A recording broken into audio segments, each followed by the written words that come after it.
Well, hello and welcome to this English lesson about animal words and phrases.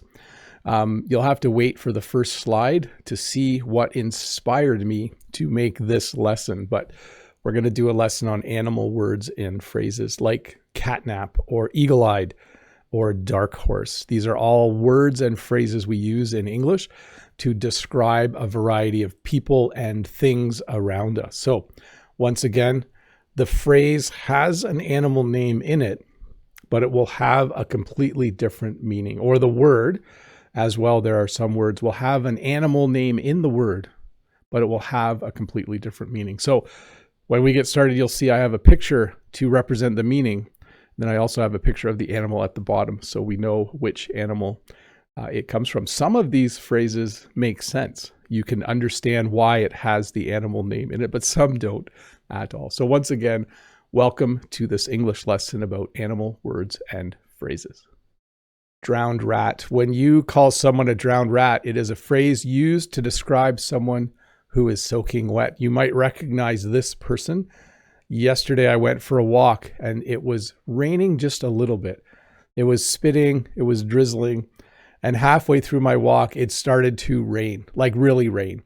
And so you can't quite see it in this picture. You can see the road is wet, but I am soaking wet. The water went through my clothes and it was also quite cold. So we use this phrase quite often to say, oh, I was like a drowned rat, or he played soccer outside for an hour. He was a drowned rat when he came home. So this is a rat at the bottom. And the not so nice part of the description is when a rat drowns, it goes in the water and it dies. So I don't know why we use this phrase to describe someone who is soaking wet, but drowned rat. I was certainly like a drowned rat yesterday. To squirrel away. Now, squirrel is a hard word to say for English learners. This is a squirrel. A squirrel has the behavior of putting nuts away in the fall, hiding them everywhere, so it has something to eat through the winter. So the meaning to put money or other things away for the future kind of makes this phrase make sense. If I squirrel away money, it means I put money under my mattress or in a bank account so that in the future I have money to buy things or to do things. So to squirrel away, to put money or other things away for the future. We usually use this to talk about money. Like, I'm going to squirrel away some money for 2 years so I can buy a new car. A catnap. So a short, light sleep during the day. And of course, this is a cat down here. If you have ever seen a cat tends to sleep a lot, all the time. Our cats are almost either hunting mice or sleeping. Those are the two things our cats do. And I think through the day, they have 10 or 11 naps. A nap is a short time of rest and sleep during the day. And we sometimes call a short nap a cat nap. I'm just going to have a cat nap. Sometimes I'll have a cat nap in the afternoon. I'll sit on the couch. I won't lie down. I'll sit, because if I lie down, I sleep for too long. And then I'll sleep for 5 or 10 minutes. So a cat nap, a short, light sleep during the day. A catwalk is a narrow walkway, and there's actually two meanings for catwalk, or two things I can describe. If you go into a large factory or large building, they might have places like this up near the ceiling, and we would call this a catwalk. In an auditorium, you would go on the catwalk to put lights to point at the stage. So it's this narrow, usually metal walkway. Also in the fashion world, when models go down the runway, we also sometimes call that the catwalk. But this to me is the most common definition, okay? At our school, if you go above the stage, there is a catwalk. If you go in our shop area, there is a catwalk, kind of a metal walkway up near the ceiling, so you can walk up there to access things. I don't know why it's called catwalk though. This cat is wondering the same thing. I guess because a cat walks in a narrow way. I don't know. To let the cat out of the bag means to reveal a secret. If I was planning a party for one of you, let's say I was planning a party for Know That, and it was supposed to be a surprise party, and I told Modags about the party. I would have let the cat out of the bag if mode tells no that. Like if it's supposed to be a secret and one of you tells the person who's not supposed to know, they have let the cat out of the bag. This cat is wondering why cats were in the bag in the first place and why you wouldn't just let all the cats out of the bag. But in English, this phrase now means to let the cat out of the bag, to reveal a secret. The dog days of summer. So depending on when the hottest time of year is for you, the dog days of summer would be the hottest time of the year. For me, this would be the middle to end of July. Those are the dog days of summer. It's 33, 34 degrees. It's very, very hot. And so we call them the dog days of summer. Why? I don't know, except that when it's really hot, a dog will pant a lot. And dogs seem really, really unwilling to do anything during the hottest time of the year, during the dog days of summer. So if someone says to you, oh, I have to work outside and it's the dog days of summer, they mean it is the hottest time of the year. A dog-eat-dog world is a fiercely competitive environment, or the world in general. I'm not going to discuss the origin of the phrase. It's kind of weird if you think of the literal meaning.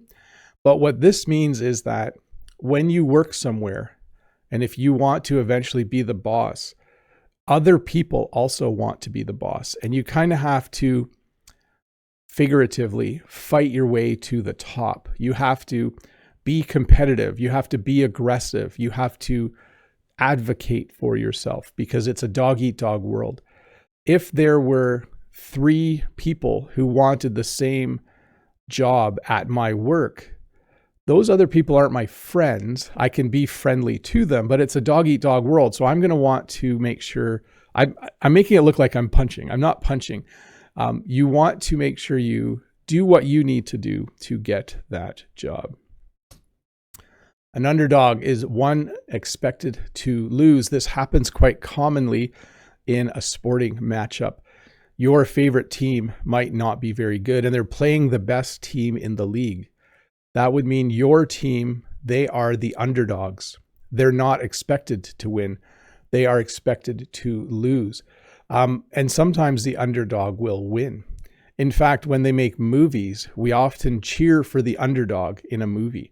If you watch a movie like Rocky, an older movie about a boxer, he is the underdog. He's not expected to win, but we like to cheer for the underdog. We like the one expected to lose. We like it when they win, especially in a story or in a movie.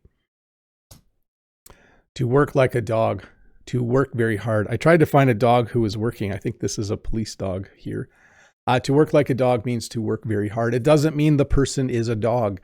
I could say to Jen, oh, I worked like a dog today, or we're going to have to work like a dog tomorrow to get this done. It simply means to work really, really hard. It's not always enjoyable, but if you want to do well at your job, if you want to get the promotion, you might need to work like a dog in order to get there. Gooseneck, something curved like a goose's neck. So this is a goose. This is a trailer that we would call a gooseneck trailer. You might call it a goosenecked trailer, but I would say gooseneck trailer. You can see that the hitch on the trailer is shaped in that way.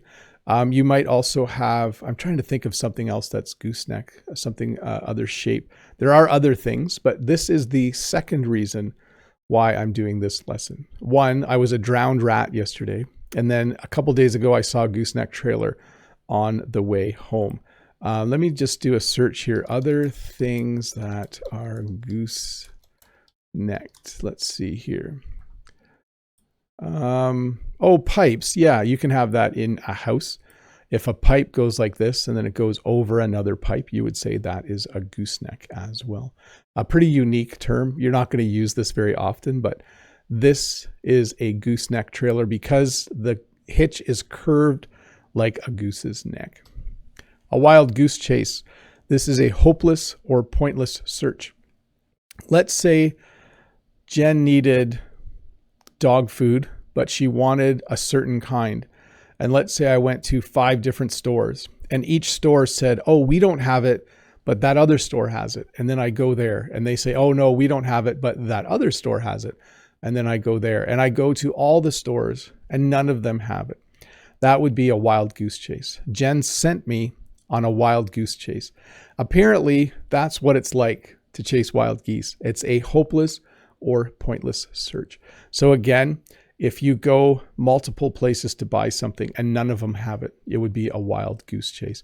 If I send a student to the office to talk to the principal, but the principal is not there, and they send them to another room, but the principal's not there, and they can't ever find the principal, that would be a wild goose chase. Eagle-eyed, quick to notice things. Now, as I was looking at the slides this morning, I realized I thought this guy was pointing something out, like, hey, don't forget about this. But he's actually just throwing garbage in the garbage can. I should have erased the wad of paper, but ignore that. Pretend he's really smart and he's in a room and he's like, don't forget that you need to do this before you do that. He's quick to notice things. So if you say someone is eagle-eyed, they're quick to notice things. You show them a graph and they notice that in July you sold the most cars. You're just quick to see and notice what's in front of you. Free as a bird, carefree and unrestrained. So you can kind of understand this one. This is a seagull. The seagull is free. The seagull doesn't have a job. All the seagull does is fly around and eat fish. And there's lots of fish in the sea. So this bird is free. So we look at that freedom and we use it to talk about when we're on vacation, for example. When you go on vacation, you are carefree and unrestrained. You are free as a bird. When you retire, you are free as a bird. Hopefully you have a nice pension and you can live a nice life. You are free as a bird. So carefree and unrestrained. A cash cow. So this is an interesting one. A cash cow is a dependable source of money. At our school, we have vending machines. One sells snacks, one sells drinks. And I think these machines are a cash cow for the person who owns them. If you own a vending machine, you put stuff in the machine and then you come back and the stuff is sold and there's money. It's a dependable source of money. It's a cash cow. You could also say this about, there are one or two kinds of flowers that Jen grows that are fairly easy to grow and easy to sell. So for us, they are a cash cow. As opposed to some flowers are very difficult to grow and not a lot of people want to buy them. We wouldn't call that a cash cow. So if you have a dependable source of money, it is a cash cow. And I don't know why it has the word cow in it, except that I guess a cow gives milk, and maybe the milk, you get milk every day from a cow. So it's kind of like a dependable source. I don't know. I don't know the origin of all these words, but cash cow, a dependable source of money. To pig out, to eat a lot messily. I'm very familiar with this because I have 5 children and because I teach at a high school. Next week, I will be having a meeting with a club that I run, and we will be having pizza, and they will pig out. They will eat a lot and they will do it messily. Okay, so to pig out doesn't always have to be messy, but it often is. If you have 10 hungry teenagers and you bring them 5 pizzas, they will pig out. They will probably not even grab a plate. They'll probably grab a napkin and a piece of pizza and eat it really fast. So unfortunately, pigs have gotten a bad name. Pigs are considered fast eaters, messy animals. And so we use the phrase to pig out using the name of the pig to talk about to eat a lot and to eat messily or in a messy way. To hog something. So another name for pig is hog. So it's an equivalent name. Like you can have hogs or you can have pigs. We usually use the word pig in Canada. But to hog something is to take or use more than your fair share of something. So if I was to give 2 students a pizza and one student took a slice and the other student took the rest of the pizza and went to the corner and was eating it themselves, we would say they are hogging the pizza. They have decided to hog the pizza. The other student might say, don't hog the pizza. Let's split it 50-50. So to hog something, to take or use more than your fair share of something. Until the cows come home. For a very long time. She talked. We often say till instead of until. We shorten it. Like she talked till the cows came home. Don't start talking to him because he'll talk till the cows come home. It means for a very long time. And apparently, when cows go away, it takes a long time for the cows to come home. Again, I don't know I'm joking here, right? I don't know the origin of the phrase. But when you say someone does something until the cows come home, it means for a very long time. I'm trying to think of an example on our farm. I don't want to give an example. There is maybe someone who talks a lot. They sometimes talk until the cows come home, but I won't say who. To chicken out, to back out due to fear. Here is a good example. Let's say 4 people wait in line to go on a roller coaster, and the one person doesn't like roller coasters, but they're thinking they might go on.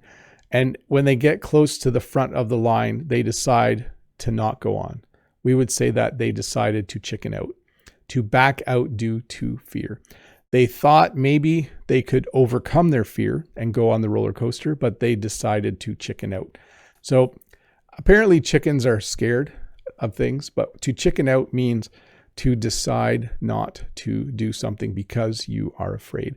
If I said I was going to jump out of an airplane with a parachute, there's a good chance I would chicken out the day of that event. To horse around, to act silly or play roughly. This is often used to describe children in a group who are running around like crazy, pushing, shoving, tumbling, rolling in the lawn, playing tag, just kids being kids. We usually say they are horsing around. When you take your kids somewhere when they are this age, they will most likely horse around in the backyard. So they'll throw stuff and they'll roll around in the grass and they'll push each other. They'll wrestle a little bit and they'll do things that kids do. And apparently that's similar to horses, to horse around, to act silly or play roughly. To hold your horses simply means to wait. This is a picture from Black Friday. And these people need to hold their horses. They are all trying to get into the store at once. They should probably wait and come in a timely fashion. They need to hold their horses. That's probably what the security guard is saying. Hold your horses one at a time. And I think this origin would come from when horses had reins and you would pull the rein to hold your horse, to make your horse stop walking. So to hold your horses means to wait. A dark horse is someone who unexpectedly wins or succeeds. If there is a tournament and there are 3 teams who are the best, let's say there are 16 teams, 3 teams are the best and one of those teams is predicted to win.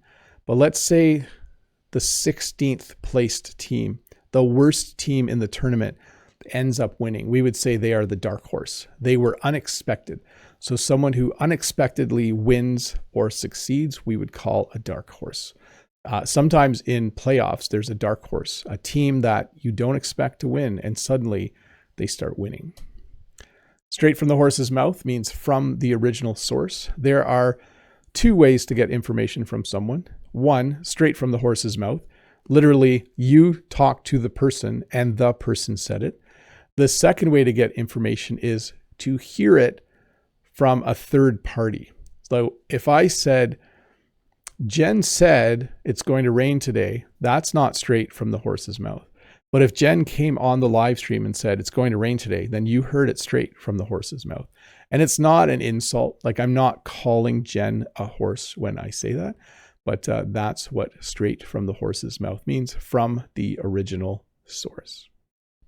Snail mail. This is a relatively recent term. I think I heard it first about 15 years ago. It's traditional mail through the postal service. So if you know what a snail is, a snail moves very, very slowly. And when you send an email, it's instant or almost instant. But when you send traditional mail, it's very slow. If I send a letter to my sister, who literally lives down the road from me, it would take 3 days to arrive. And so we call it snail mail, traditional mail through the postal service. Many of you send me postcards. I do appreciate it.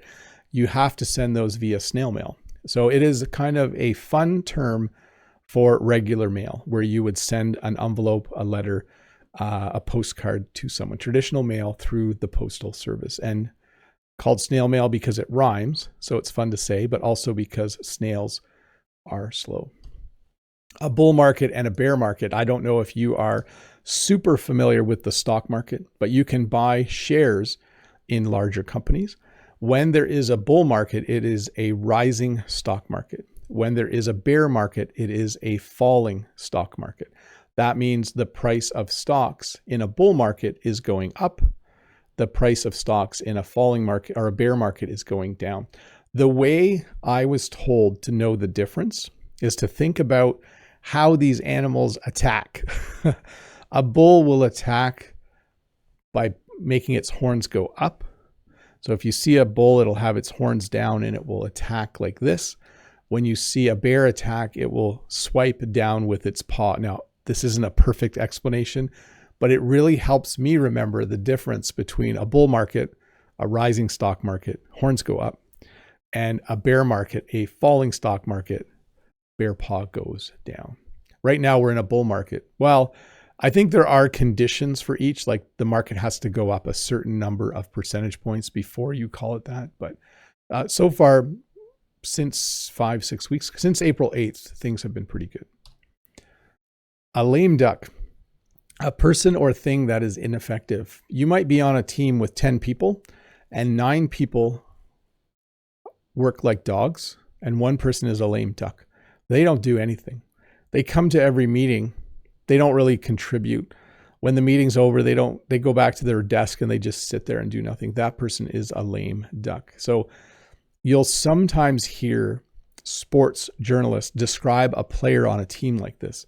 They'll say everyone on the pitch is doing their part, but the goalkeeper is a lame duck. He's not doing his part, or the defenseman isn't doing his job. He is ineffective. Not a compliment, if you know what I mean.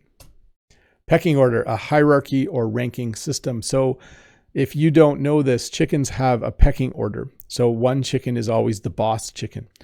Maybe you don't know this either. When we would put cows into a field from our barn when I was a kid, the cows would kind of establish a pecking order. There would be one cow that was the boss. It's kind of funny in the animal world. We call this a pecking order in the real world. At your job, there is a pecking order. You have a boss and then a manager and then maybe a shift supervisor and then you. That is the pecking order. You don't actually, like chickens peck, right? Like this, if this is a chicken, it pecks. People don't actually peck at each other, but that is what we would call it. Even if you are on a team, there might be a pecking order. There might be the athletes who are better than you. And then there's kind of a hierarchy or ranking system. So a pecking order. Sitting duck, someone or something vulnerable to attack or criticism. So if I went to school today and there were students with water guns, I would be a sitting duck because I can't run very fast. If they wanted to squirt me with, this doesn't happen, by the way, but a sitting duck is someone or something vulnerable to attack or criticism. So that's the best example I can give. And I guess if a duck sits, maybe it's easy to catch. I don't know. But a sitting duck, someone or something vulnerable to attack or criticism. Fox in the henhouse is when a dangerous person is in a vulnerable environment. Probably the best way to explain this is if a hacker got access to a computer system, once they're in, they're like a fox in the henhouse. They can do whatever they want. So if they got access to a bank computer, they would be like a fox in the henhouse. No one would know they're there and they could probably do what they want to do. And so again, I think you can understand where this comes from. This is a fox. A henhouse is like a chicken coop or where there are chickens. You do not want a fox to be in the hen house because the fox will eat all of the chickens. Ants in your pants. This is to be restless or fidgety. Of course, you know what ants are. These children don't actually have ants in their pants, but when kids act crazy, when they're horsing around, when they are acting crazy, we sometimes say, do you have ants in your pants? Meaning like, are you running around and are you restless because you have ants crawling around on you, ants in your pants? It's kind of a funny phrase. Bird brain, a foolish or silly person. This is an insult. You should not call someone a bird brain, but a bird brain would be someone who, I don't know, is forgetful, silly, foolish, makes bad decisions. Here's how you will use this. You should use this word occasionally to describe yourself. I'm not calling you a bird brain, but I will call myself a bird brain. Let's say, I'll give you an example. If I had my glasses up here and if I spent 10 minutes looking for my glasses and then I realized they were up here, I might say, oh, I'm a bird brain, or I'm such a bird brain. They were on my head the whole time. So don't call anyone else a bird brain, but if you are comfortable insulting yourself, go ahead and call yourself a bird brain. Busy as a bee, to be extremely industrious or hardworking. I think we're all familiar with this phrase. It is taught as often as raining cats and dogs, but we use this one. Like someone is busy as a bee. Jen is busy as a bee at this time of year. She has a lot to do. So she is busy as a bee. I try to help her as much as I possibly can because she is extremely industrious and hardworking during the flower growing season. She is busy as a bee. And again, comes from the animal world. Bees always seem to be working. You never see a bee relaxing. A one-trick pony. Someone who is good at only one thing or has only one skill. So again, sometimes you hear about this in the world of sports.